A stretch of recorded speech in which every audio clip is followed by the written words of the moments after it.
Hello friend, welcome back to my kitchen. My name is Becky if you're new, and today we are doing a week of casseroles.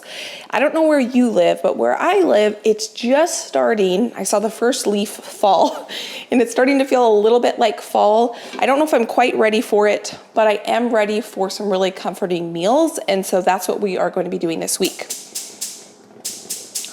All of these recipes will not have condensed soup in them, and my garden is still producing like crazy. It's actually just starting to ramp up. Where I live, tomatoes and peppers and things don't really ramp up until the very end of August, beginning of September. So we are going to be focusing these recipes based on what is still coming in from the garden. We are going to be making 4 recipes. I'm not sure what order I'm going to be making these recipes in. So down in the description box, I will not only link the written recipes, but I will link timestamps. So if you want to go to specific recipes, you can do that. So the first recipe though is chicken pot pie with cheddar biscuits, which I think sounds absolutely incredible. And I have all the veggies coming in out of my garden, so we can use those. Except for frozen peas. I don't grow peas in my garden because they take up too much space. So here I have some oil in a pan, and we are actually gonna make chicken for tonight's dinner, plus one of the other recipes later in the week needs chicken. So I'm gonna go ahead and make twice as what I need today so that I don't have to make it next time I need it. These are 4 chicken breasts that a friend grew and I helped harvest. And what I'm gonna do is season them on one side with salt and pepper. Nothing super fancy here. And then I'm gonna put these chicken breasts seasoned side down in my pan.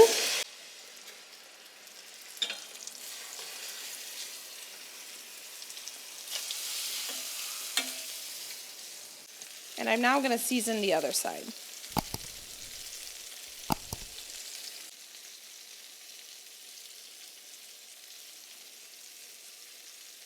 I just went out to my garden and harvested some onions and some carrots. And we're gonna go ahead and get these chopped up next.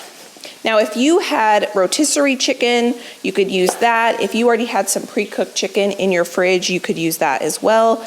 I am using these chicken breasts because I don't have any pre-cooked chicken in my house. And so we're gonna go ahead and just take the step to cook it for tonight's dinner. So here I've got some carrots, and I'm gonna go ahead and cube these carrots. These are the second carrots that I've harvested from my garden, and I'm really happy with the size. And I prefer kind of like a cube when it comes to my carrots. If you like rounds, go ahead and have your carrots be in round shape.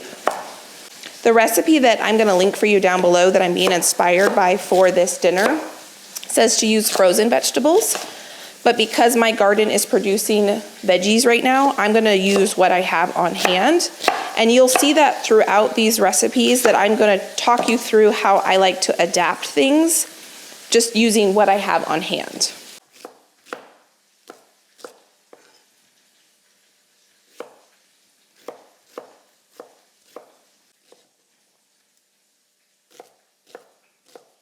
This is some butter with homegrown garlic in it that I mix together and I keep in the freezer.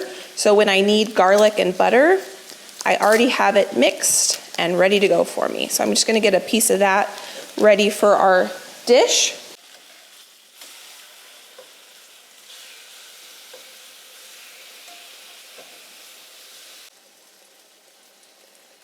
Not quite done yet. All right, we are at 165. I'm gonna check each one of these. Perfect. So now not only have we made the chicken we need for tonight's dinner, but we have meal prepped for a dinner later in the week.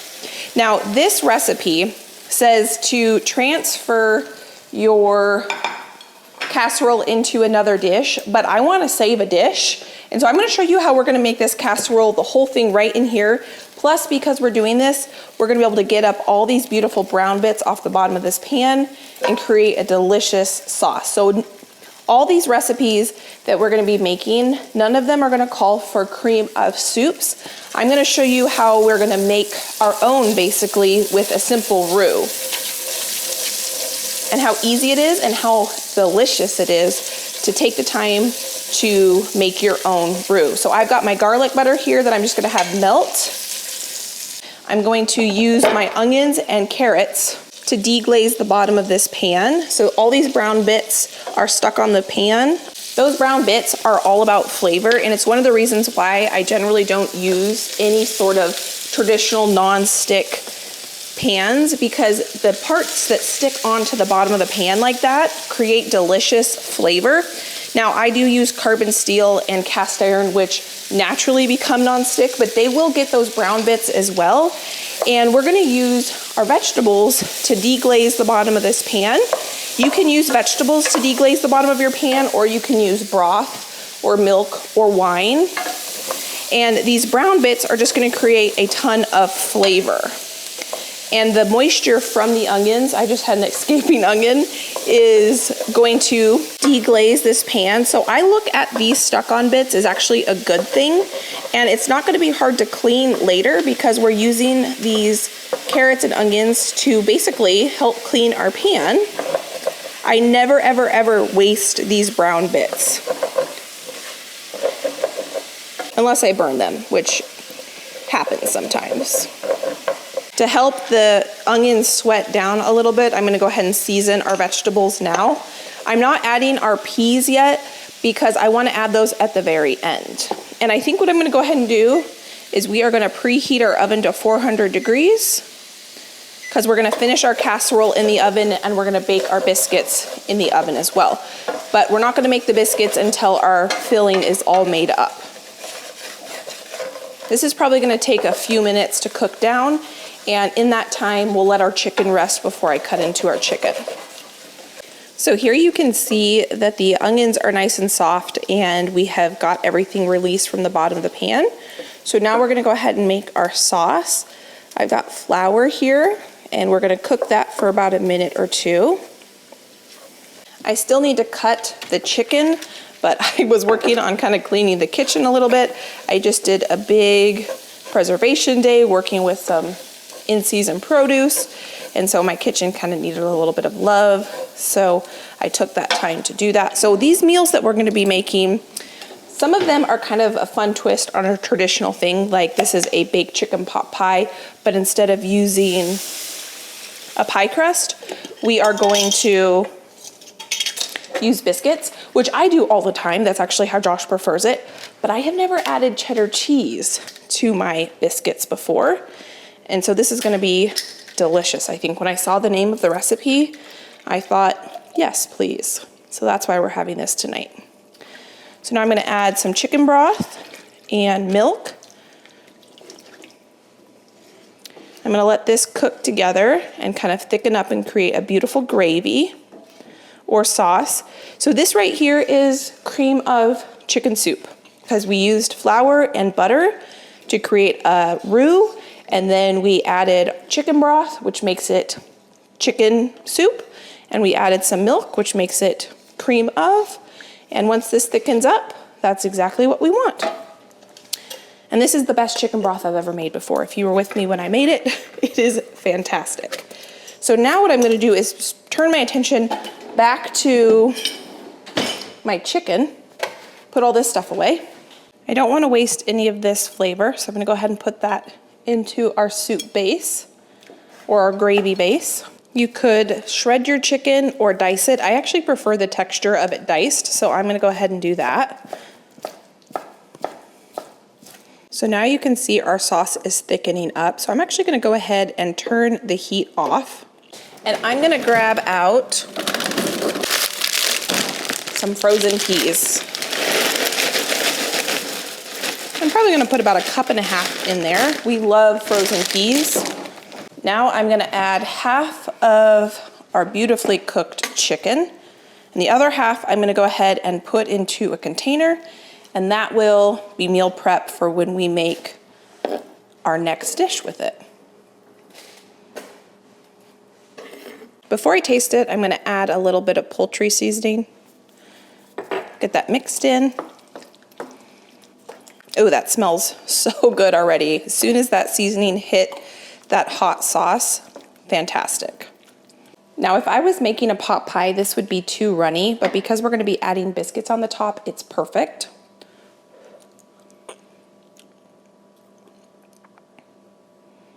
That homemade broth that we made together is so good. This does not need any more seasonings. So I'm gonna go ahead and get this directly into my preheated oven. The reason I used a pan that has a heat-proof handle is because I wanted to save myself a dish. Now, if you don't happen to have a pan or a pot that has a heat-proof handle, go ahead and transfer this into a casserole dish. But if I can save myself having to hand wash something, then I'm gonna do that. So into the oven this goes. And we need this bubbling because we're gonna be putting the biscuits on the top. To make sure that the biscuits get fully cooked on the bottom, we need the bottom of that gravy hot and bubbly. So now let's go ahead and make the biscuits. For the biscuits, we're gonna be making a drop style biscuit, which I don't normally do. So this is gonna be kind of fun to do something a little different. So we're gonna start out with our shredded cheese. This is a just white cheddar, and I need 1.5 cups. So I think I'm gonna go ahead and just shred probably this whole block. This is an 8-ounce block, and that should probably be good. These are gonna be very, very cheesy cheese biscuits. That's probably a little more than 1.5 cups. So I'm gonna go ahead and put a little bit of this away, and we'll use it in a different recipe. And we'll count this as meal prep. So to the cheese, I'm gonna add 2 cups of flour. And I'm not gonna be super, super precise. I'm just cooking for my family. I'm gonna add some garlic powder, which I've never added to biscuits before, I don't think. Some salt.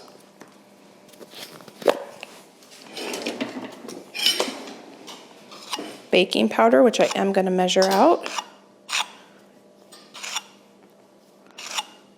And mix that together.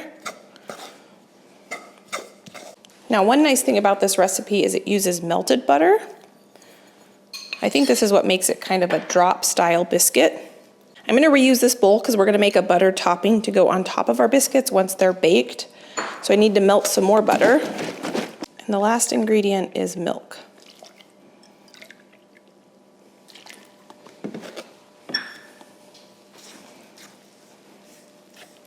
So I don't think we want to over mix this. So I think we're going to call that good right there.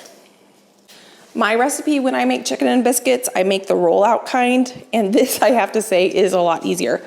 So I'm just going to set this here, and we're going to make the butter parsley topping to go on the top once the biscuits are done baking.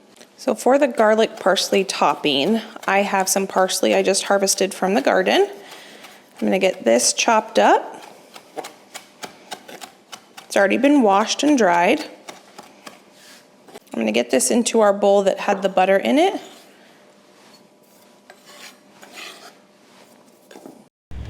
To the parsley, I end up adding some butter, and I just melt that in the microwave until the butter is nice and melted, and it just kind of, not fries, but it kind of takes that raw flavor out of the parsley, and that is delicious. But our filling now is nice and bubbly, so I'm going to take that out of the oven, and I'm going to drop my biscuits on the top of this.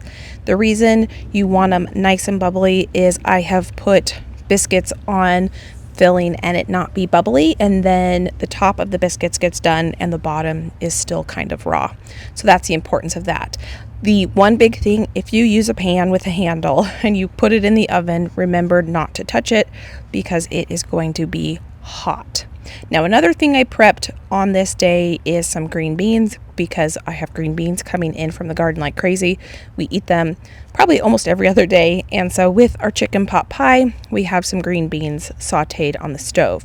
So here is the parsley. I'm going to go ahead and put this parsley butter topping on the top.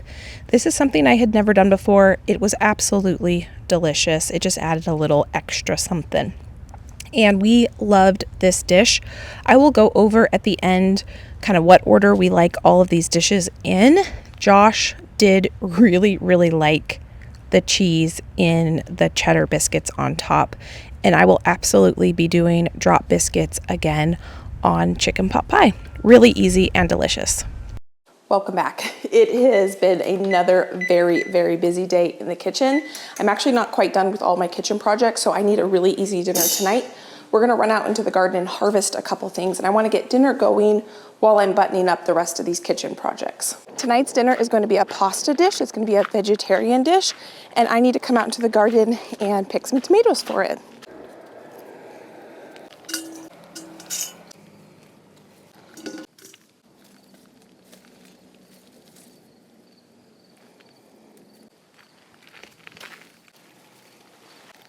This pasta dish is one of the reasons why I grow cherry tomatoes, and I like to put up enough cherry tomatoes frozen whole so that I can make this all winter long. I have my washed tomatoes here. This is gonna come together so quickly. First thing I'm gonna do is put down 2 rounds of Boursin cheese. This is kind of the key ingredient that makes this recipe over the top delicious. Between this and the roasted tomatoes and garlic.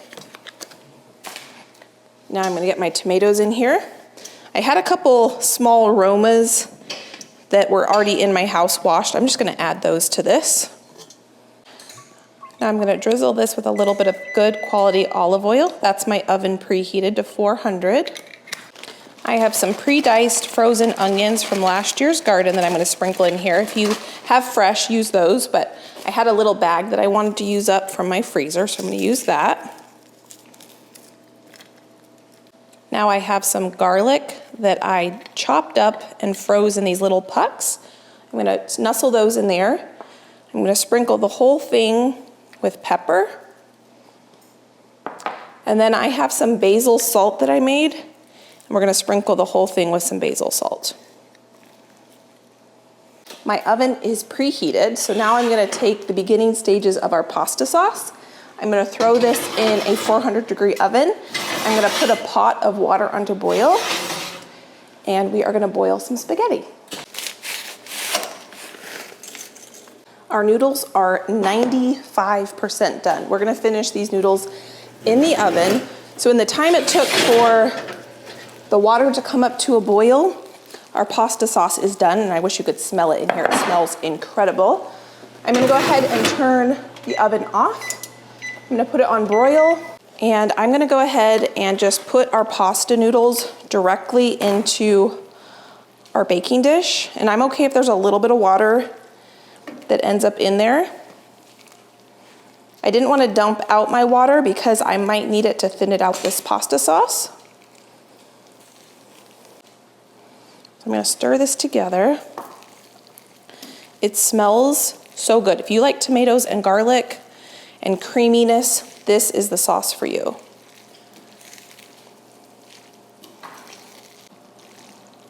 So this sauce is looking creamy enough. I think those tomatoes had enough moisture in them. I'm gonna remove that tomato skin from the Roma tomato just because that's a little bit thicker than from the cherry tomato. Now you could stop here if you wanted, but we're gonna make this into a baked pasta. So I'm gonna top it with some mozzarella cheese and some Parmesan. What would be really good would also be some breadcrumbs, but I don't have any right now, so we're just gonna go with cheese.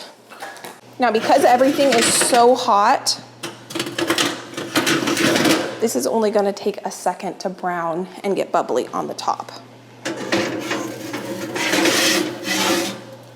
So I'm gonna keep a close eye on it.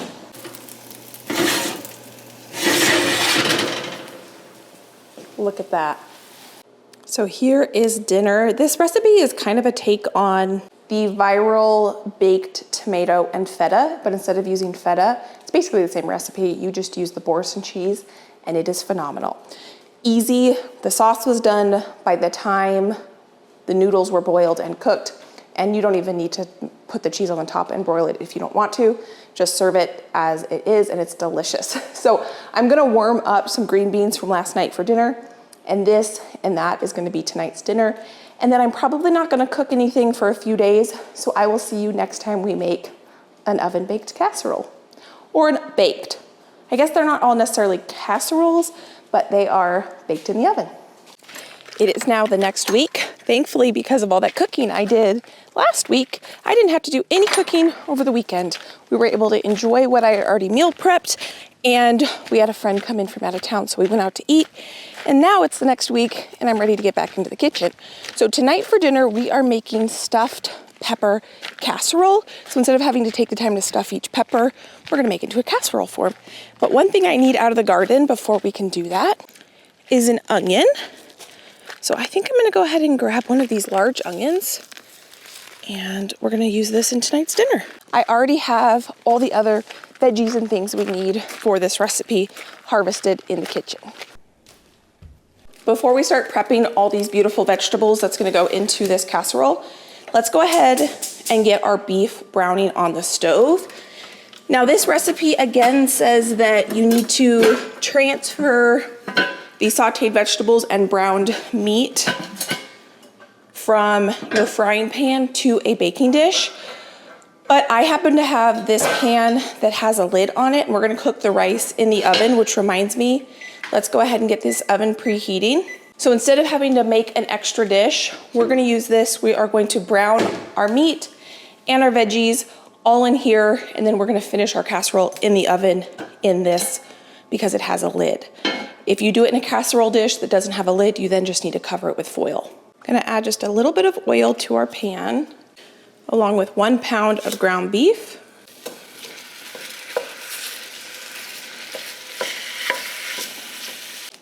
While our ground beef is browning, we're gonna go ahead and chop up our veggies.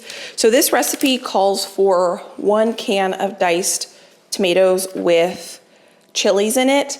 Well, I don't have that on hand, but what I do have on hand are roasted chilies from the garden, and I have a ton of Roma tomatoes. I've used all my diced tomatoes from last year's garden.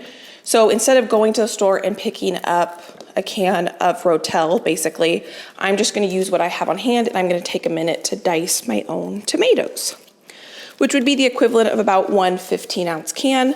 I'm also going to go ahead and dice up our onion and these 2 bell peppers from the garden. I forget to do a taste test with you with this one. We do rate all of these recipes from 1 to 4, but I'm just gonna tell you right now, this is my favorite.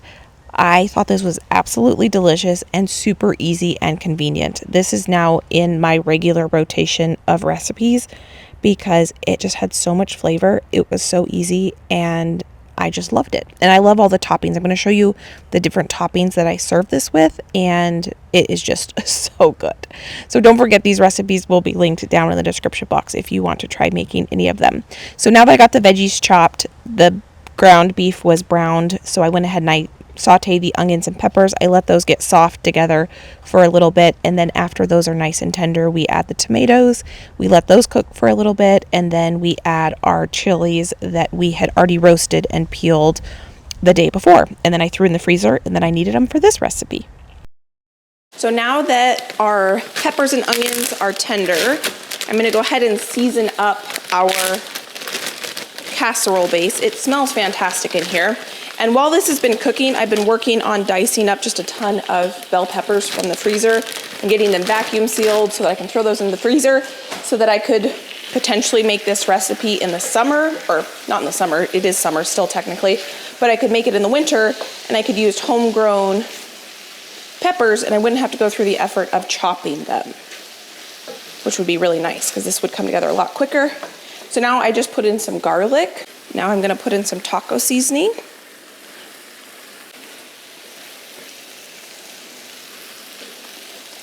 Now I'm gonna add my rice. So this is a long grain rice. We're gonna add 1.5 cups. The nice thing about this is it's all gonna be cooked right in the oven.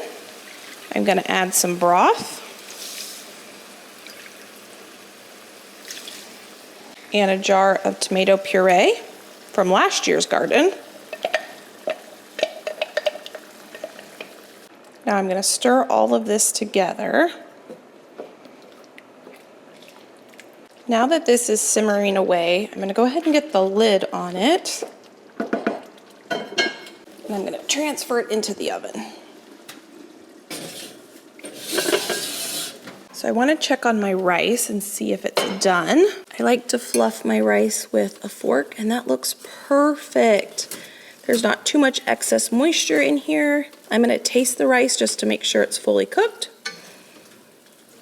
It's not sticking to the bottom of the pan. I need to taste it for seasonings as well. Rice is perfectly cooked, which I'm always nervous about whenever I cook rice, not in the Instant Pot, because that's usually how I cook it. But we need to do one more thing to this beautiful dinner, and that's to add some beautiful cheese. I think I'm gonna turn the oven off, and I'm gonna set the oven to broil so we can get a nice golden crust on the top of this.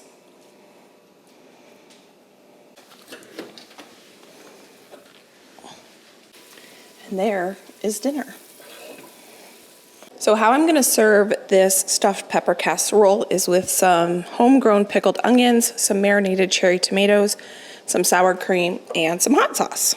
So in the time it took us to make this casserole, we also got 3 bags of peppers prepped, and I'm just gonna throw these in the freezer just like this. I never blanch my peppers. I know this is a little bit off topic, but I also got some cherries jarred up, and these are processing right now.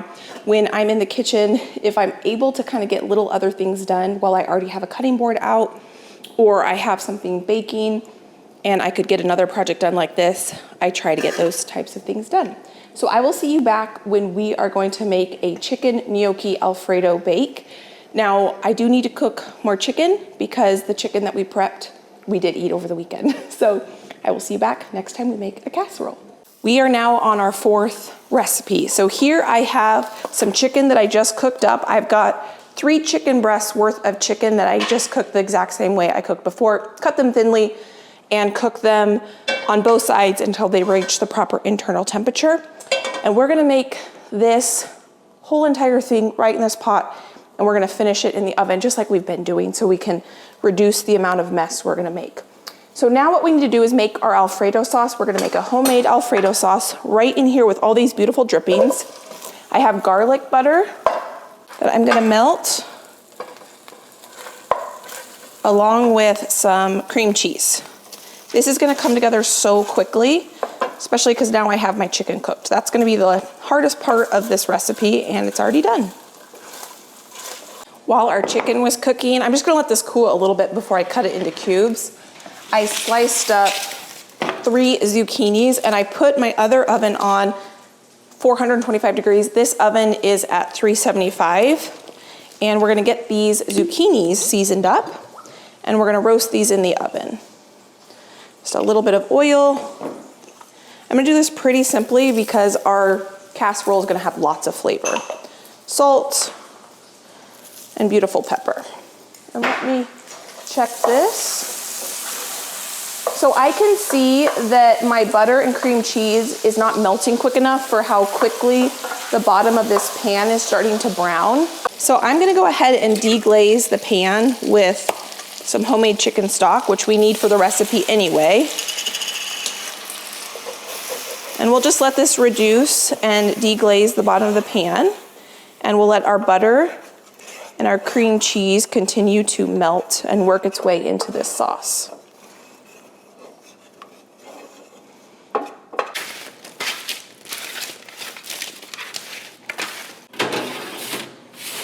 So before I add the cream, I want to make sure that this cream cheese is nice and melted. To my sauce, I'm going to go ahead and add my cream. Stir this together. I'm going to let this come up to temperature.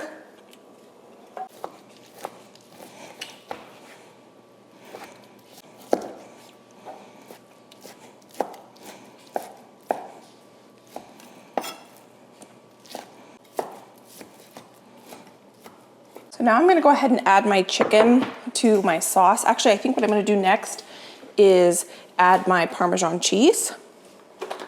We're actually going to make this into a low-carb chicken gnocchi bake because I found at Trader Joe's some frozen cauliflower gnocchi, and I bought them because I wanted to try them. And I am putting quite a bit more chicken in here than the recipe calls for because that's how much I cooked up, and I think that will be just fine. Stirring in my cheese here. And I just had my carton of cream upside down to get any last little bit of cream out of here. The recipe says we don't need this to thicken up all the way because it's gonna obviously finish cooking in the oven. So I wanna give this sauce a taste test. This chicken was fully cooked, so it is okay if I taste it before it comes out of the oven. I wanna see if it needs any salt or pepper. I didn't add any seasonings yet because I heavily seasoned the chicken. And whenever I'm working with Parmesan cheese, you just never know how salty it's gonna be. So let's go ahead and try the sauce.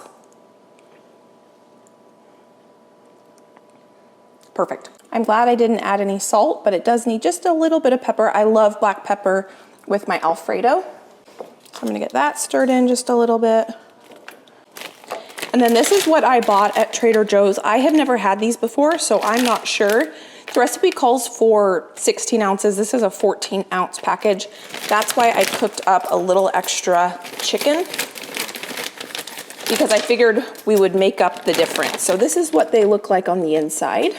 Ingredients on this cauliflower gnocchi are cauliflower, cassava flour, potato starch, extra virgin olive oil, and sea salt. I'm just gonna make sure that they're broken up. Well, maybe not. Most of them are broken up. It was just those 3 that weren't. So I'm gonna stir in the gnocchi into our sauce. So I'm gonna go ahead and turn my stove off, and then I'm gonna pop this into my preheated oven, and this is gonna bake for about 30 to 40 minutes until that sauce reduces and the gnocchis are fully cooked. The recipe does say to put this into a 9x13 casserole dish, but I would rather just not make another dish dirty since that pan is oven safe. I got my roasted zucchini out of the oven and it looks delicious. And here is the baked gnocchi. Now, the recipe says to add a bunch of mozzarella cheese on the top and then bake it, but I think I made my bake a little too saucy. I may have been a little heavy-handed on the cream. So I think I'm gonna go ahead and skip the mozzarella cheese on the top, and it's basically just like a baked pasta. You probably could have finished this on the stove because I just made it a little too saucy. But it's gonna be so good because what I'm gonna do is mix my zucchini into this pasta and it's gonna be fantastic. But I thought I would give this a taste test and kind of give my thoughts on these cauliflower gnocchi because I've never had them before. I need to let them cool. I wanna make sure they're fully cooked on the inside. Yep, they look cooked. One nice thing about a baked dinner is that while it's baking, it gives you time to clean the kitchen, so that's what I did. So we just can sit down and enjoy a clean kitchen after we enjoy our dinner.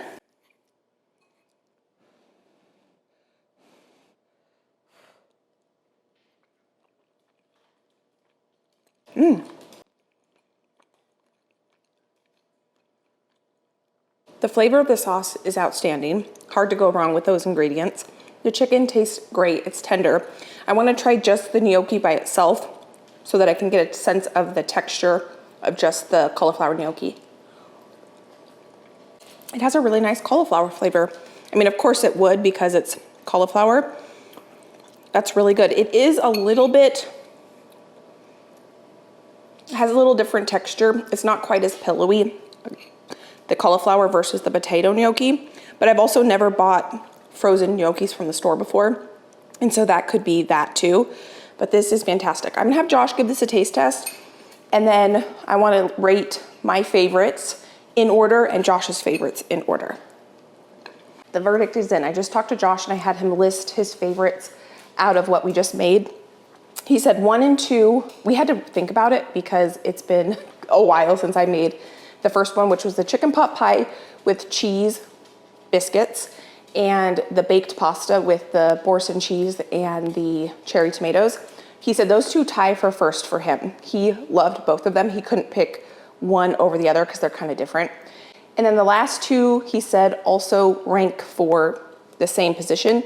He said the only reason that the stuffed bell pepper one didn't rank a little bit higher is that it was a little bit spicy. I think those Anaheim peppers that I roasted, peeled, and froze from my garden were a little bit spicy, and he doesn't really like spicy things. So he said that it probably would have ranked the 3rd, but it was a little spicy, so those ranked together. Now for me, my favorite one is the actually stuffed bell pepper one because I love spice. And I just thought that turned out so good. It was so balanced, I thought, and I thought it was delicious. So that's my number one. Number two is the Boursin tomato pasta. That is a go-to when I need something quick and easy. And hopefully I will be bombarded at some point with cherry tomatoes. Right now we're just eating all the cherry tomatoes that come out of the garden, but I'm hoping that I can actually freeze a bunch of just cherry tomatoes whole so that I can make that all winter long.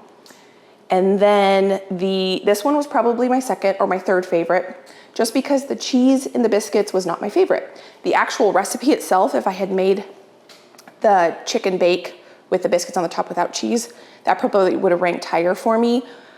But I'm just not used to having cheese in my chicken pot pie. But Josh loved that. But I do have to say, I will absolutely be making drop biscuits when I make chicken pot pie again, because that was so easy. And I'm really excited for this. I am going to need to roast up some more vegetables, and I'm probably gonna mix this into it because the sauce, I have a lot of sauce, and it just turned out really good.